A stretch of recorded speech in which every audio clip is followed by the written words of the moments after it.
কেমন আছেন কাকিমা?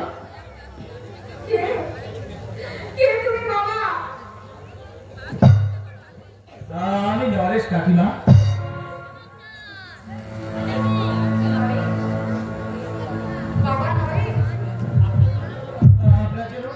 আপনার জন্য খুব কষ্ট হয় কাকিমা।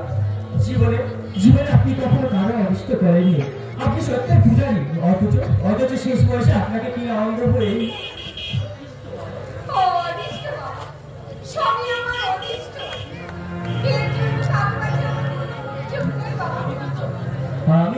আমি কিন্তু আপনার কাছে একটা অভিযোগ নিয়ে এসেছি কাকিমা।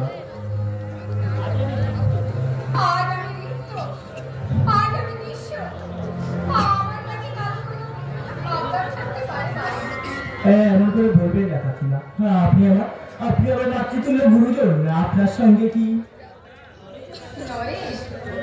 বলুন কাকিমা? আমার আবেদন আপনি রাখবেন তো কাকিমা? কথা দিচ্ছেন তো কাকিমা? শুধু কথা বলে না, আমি ঈশ্বরের নামে শপথ নিয়ে বলছি, আমি তোমার আবেদন রাখবো বাবা।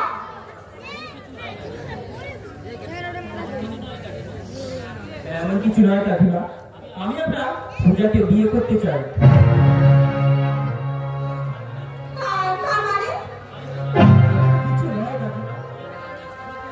পূজাকে আমি বিয়ে করে পূজার ভার সমস্ত ভাগ নিতে চাই।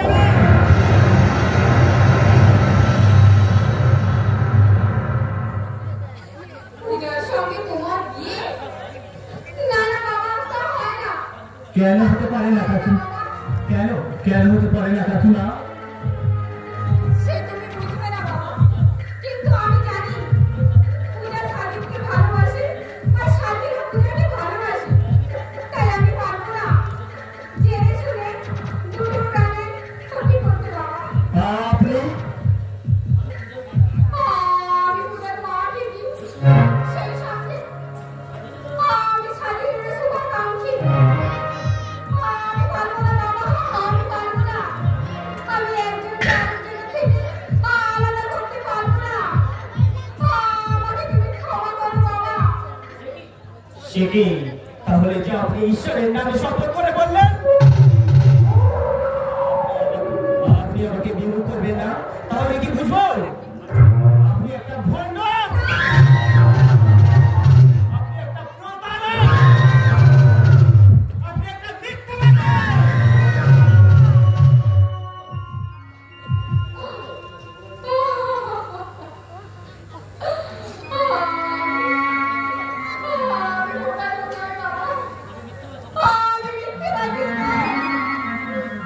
আমি চিরদিন মিথ্যাকে মনের প্রাণে ঘৃণা করে এসেছি। আজ তুমি আমাকে আমার সরলতার সুযোগ দিয়ে আমাকে তুমি মিথ্যেবাদী সাজাতে চাইছো বাবা। তুমি এত বড় নিষ্ঠুর কাজ করো না বাবা, তুমি এত বড় নিষ্ঠুর কাজ করো না। সে কি? আপনি যে একটু আগে ঈশ্বরের নামে শপথ করে বললেন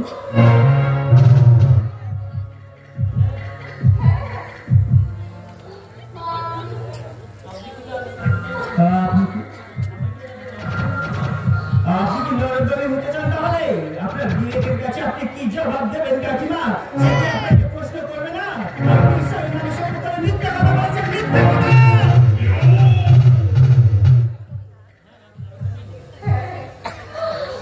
আমি নরকগামী হবো বাবা। জীবনে তো আমি কিছুই পাইনি।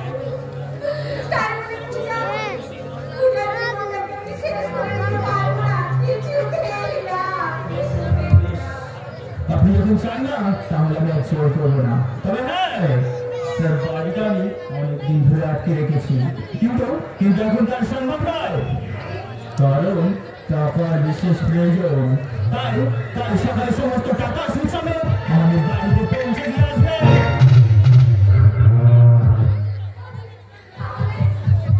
নইলে আপনাকে কাল বাড়ি খালি করে দিতে হবে।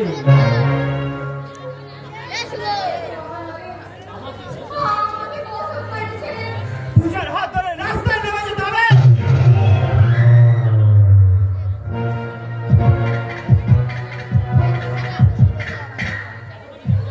এত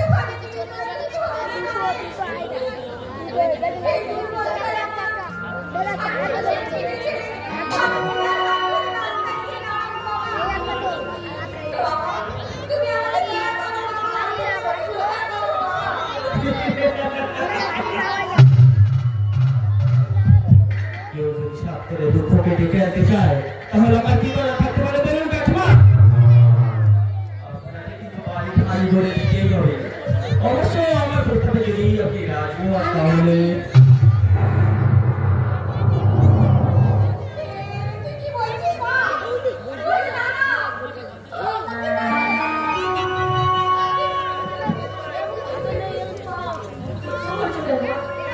আমার যদি কি তুমি মরদগামী হবে? এই সাত পুরুষের ভিড়ে যে রাস্তায় কি না?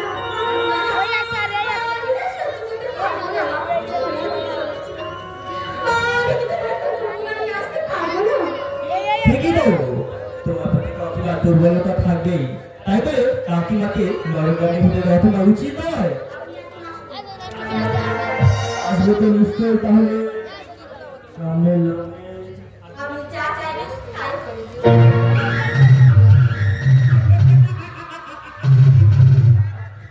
এই না হলে ভারত মারে।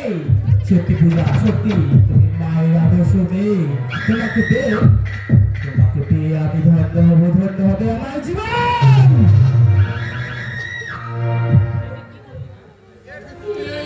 কি করবে মা? তুই কি করবি মা?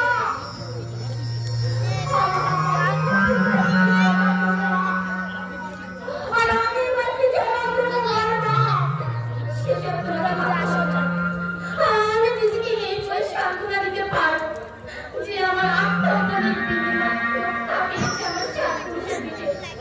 তোমাকে কি আমি যে কোথাও গিয়ে সুখী হতে পারবো না মা। সুখী হতে পারবো না। ওকে পুরা মা। কেঁদো না মা, কেঁদো না। তুমি কাঁদলে আমি যে ভেঙে পড়বো। আমাকে যে শক্ত হতে হবে মা। দুর্বলতাকে হৃদয়ে স্থান দিলে আমি যে ফেলে যাবো মা, ফেলে যাবো। ঘরে পূজা, পূজা।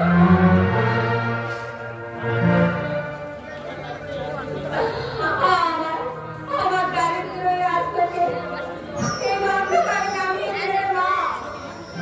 আমাকে নির্মুক্ত করার জন্য আজ তুই আত্মহত্যা করতে চলেছিস মা।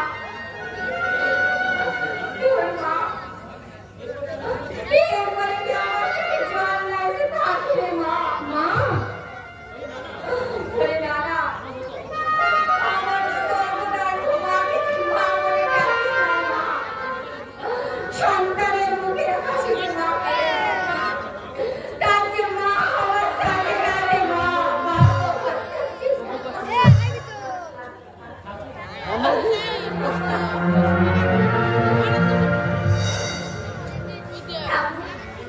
তুমি আমাকে সত্যি দাও।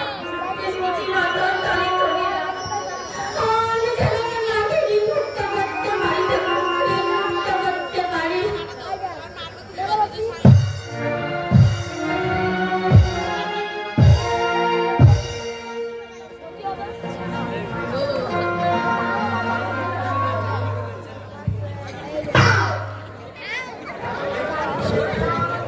প্রেম করে বিয়ে করা চলবে, চলছে না। আরবের পৈতৃক সম্পত্তি কেড়ে নেওয়া চলবে না, চলবে না, চলছে না। আরবের দাবি মানতে হবে, মানতে হবে। আরে হাত ভাঙা, একটু জোরে বল।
বলিস সেই ভালো কথা না শুরু করো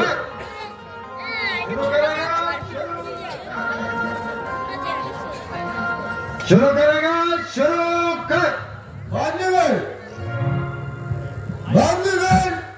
बंदूक सीधा माथा है सीधा बाबा कौन मां कौन हां हां वही हवे ठीक है मार मार আমি আপনাদের কাছে ওই একটা আমাদের নিয়ে এসেছি ওই যে আমাদের ছেলে মেয়েরা প্রেম করে নিয়ে যাচ্ছে তাদের কি তাদেরকে শিখিয়ে পাচ্ছে না আসলে কি জানেন বিবাহ হচ্ছে একটা জিনিস তার কিনা ওই রেস্টুরে অবশ্যই নিয়ে গিয়ে তার পবিত্রতা নষ্ট করা হয় তাই আপনাদের কাছে আমার একান্ত অনুরোধ আপনারা সময় থাকতে সাবধান হন আমাদের ছেলে মেয়েদের প্রেম করার সুযোগ মোটেই দেবে না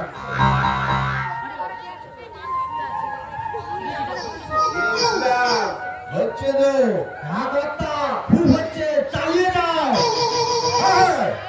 যে কথাটা বলছিলাম আমাদের মনের মতো উত্তর এবার উপযুক্ত যাওয়াই পথে হবে আসুন আসুন আপনারা দলে দলে আসুন এই ধর্মদাসের কাছে আমরা যেমনটি চাইবে ঠিক তেমনটি পাইবেন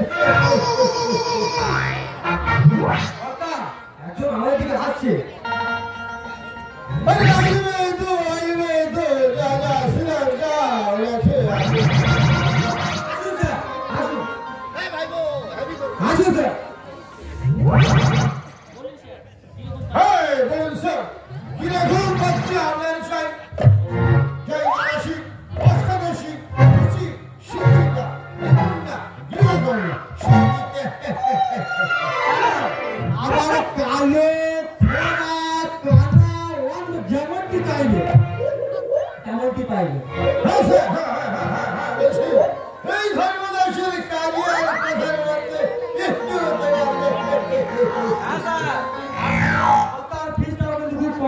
মাত্র 50 টাকা বলে ধর্মদাস একেবারে সন্তুষ্ট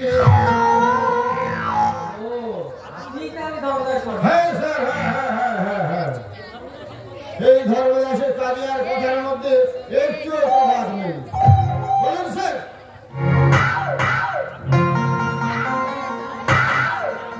বলুন স্যার আমরা নিবাস কোথায় আপনার নাম কি বিয়ে আমি করবো বিয়ে বুঝেছি স্যার বুঝেছি আমার কথা আপনার বিশ্বাস করতে পারছি বিশ্বাস করেই দেখুন না আপনি ঠকবেন না আরে বিশ্বাস অবিশ্বাসের প্রশ্ন নয় ভাই বিয়ে করা তারই সাজে যার অন্তত নির্দিষ্ট একটা আস্থা না থাকে বিয়ে তাহলে হ্যাঁ আমি মানুষ ঠিকই কিন্তু একটা মূল্যহীন মানুষ সারা জীবন আমাকে খাঁচায় বন্দি পাখির মতো সরকার করতে হয় আর মুক্ত আকাশে ওরা আমাদের কোনোদিন মুক্ত হতে পারবে না বিয়ে তাহলে না বাবা যার জীবন মধ্যে নেমে এসেছে অন্ধকার তার বিয়ে করার মতোই সাজে তাহলে আর এতক্ষণ আমি আমরা